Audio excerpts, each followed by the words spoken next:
Welcome sports fans and more importantly golf fans to Golf Weekly. And again, boys, it's becoming a routine. We're a team. That's the whole idea. Chemistry, I like it. Yep. Works well. Chris Hendricks, Golf Store Outlet. Chris Tremblay, JPGA and Island Golf School. Nice to be here, Daniel. Before we get going today, I need to give a shout out to a couple of our students who played very well this weekend at Palmetto Dunes at the very challenging Fazio course. We had good weekend for the JPGA. Ewan Ferguson, who was in a few weeks ago, came in first in a playoff. And Bryson Nimmer of Bluffton, who also attends our academy in the afternoon, he came in third in the boys division. And Oliver Lehman, one of our students from Switzerland, he came in fourth. And in the girls division, we swept this weekend with Izzy Cavito, a great 69 in the last round. Wow. On that golf course, that's pretty strong. Yeah. That is. She came in first. Anita Uwadia from Nigeria came in second. And Terry Casasus from Spain came in third. And with Izzy and Ewan's victories, they locked up Hurricane Junior Golf Tour Player of the Year honors in the boys and girls division. So congratulations to them. Good and job, the other guys. students have played very well. Way to go. Your kids are killing it. I mean, They're playing well. I see posts every week. They're winning something. I mean, they're absolutely killing it. So you guys over there must be doing something right. We're trying. They really are. Good job. Congratulations. Thank you, buddy. And I have to credit you. I know you've been with Keith now for what? A little over a year. Little over a year, and we've had over 23 since you've come, the victories, the trophies have really been flowing in. So you deserve a lot of credit for what's going on. Well, I'd like over to, there. thank you, but I'd also like to credit my staff because they've been a tremendous help also. So thank you to them. Yeah, you very do have a much. good job, crew behind you, but it takes all the pieces to make it work. I appreciate it. A lot going on in the world of golf, even though we're in that funny season. There are a lot of, well, let's start with the funniest of all is it's not funny to the guys that are playing. Q School. Yep. Wow, what a grind. 6 days, 25 spots. Can you think of anything more nerve-wracking?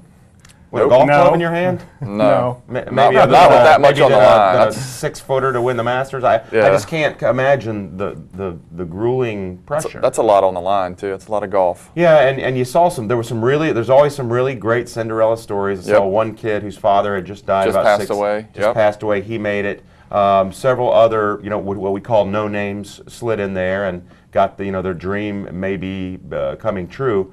But I think more importantly, some of the names that were left off. Well, they're only playing for their life, so it's not like it's that big a deal. Yeah, exactly. That's right.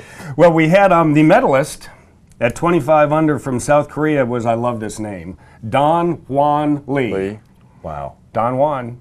He did it. Don Hwan. We had the second place was Ross Fisher, a Euro team member of the Ryder Cup in Ireland a couple years ago. Eric Compton, who the University of Georgia star, who is on his, I want to say his third heart transplant. Yep. Yep. And I was watching him being interviewed on the Golf Channel radio show or TV show this morning, and he really looked good. I mean, he looked like he was really ready to go out there this year because at times you've seen him be interviewed and he just didn't look quite as healthy as you think somebody who's about to go out there and tackle the But that's the kind of guy that you want to see win. You want to see him do something because of everything that he's been through. Absolutely. His story is literally, that's a script that anybody in Hollywood would want to pick up in a second. And they say with those transplants, they're only good for around 8 to 10 years. And then, so Eric knows that he's working with limited time and limited ability. That's right. What he's been able to do with the time he has, what does that say? It's not so much how long we live, but what we do while we're here. That's right. He's a great example of that. What a success Well, we story. wish him the best of luck this year. We'll be following him, that's for sure. Absolutely. But then it comes to Robert Carlson.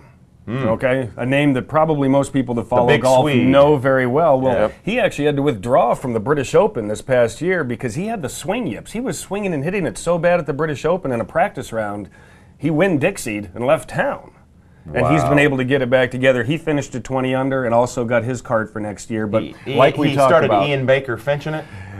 Ian Baker flinch. Give it the flinch. I understand the Ian Baker flinch. Let's look at the names that did not quite make it. This is an interesting list. Okay, we've got and I kind of went from the scores that were closest on down. Matthew Goggin, an Aussie who has been out on tour quite a few times. Danny Ellis, a former Clemson Tiger. Yeah. Mark Anderson for Beaufort. He missed by 2. And then we get into all the guys that have won tour events in the past. Camilo Villegas, Heath Slocum, Vaughn Taylor, Paul Stankowski, Tim Petrovic, Rodney Pampling, Arjun Atwal, Billy Mayfair was well down the list. Yeah. Daniel Chopra, Glenn, I like to play all day. He was out there, just didn't get it done, and former Open championship winner Todd Hamilton. Wow. You know, and then you got Sean McKeel, who was even farther down the list. He won the 2003 PGA up at Oak Hill in Rochester, where it is next year. And then from Savannah, Mark Silvers. Our big break guys, Mark Silvers, he didn't make it either. Now, with that said, some of them still have conditional status on tour. And all of the names I just listed will be fully exempt on the web.com tour this year. Right. So, you know, granted, for a lot of them, it obviously didn't pan out like they wanted to, but it's not like they're totally out.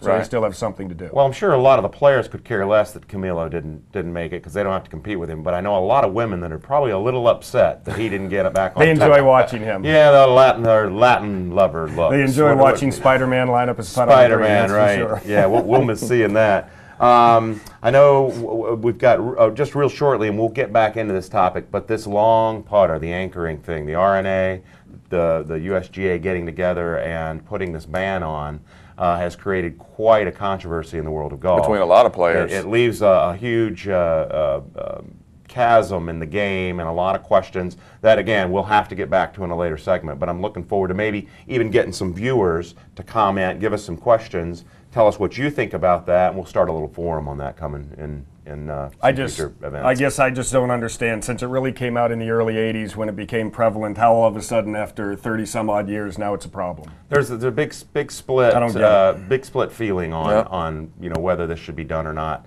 So those polarizing issues are always interesting to talk about.